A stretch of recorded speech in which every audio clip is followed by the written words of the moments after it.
Critique. Je parlerai non pas de la critique qui, dit-on, est facile, mais de l'esprit critique.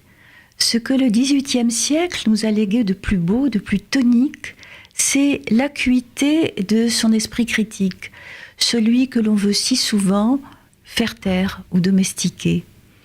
Un esprit critique qui reste inséparable des lumières de la raison, de la capacité à juger par soi-même, sans le carcan des préjugés et de la tradition.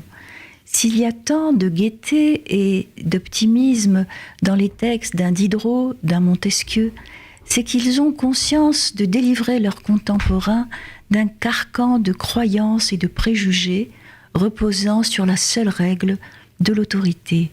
C'est cela, l'ère des Lumières, un projet à venir triomphant des timidités, des conformismes de la pensée. Règne du libre arbitre, celui de l'individu prenant conscience de l'immense liberté qui est la sienne en tant qu'individu.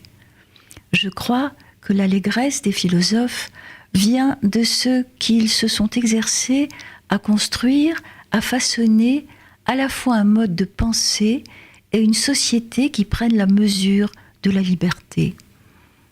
Je parlais d'une allégresse, d'une pensée qui va vers l'avant, c'est-à-dire tout le contraire d'une société de dérision où tout se confond dans ce qui ressemble à un ricanement indifférencié et médiatique.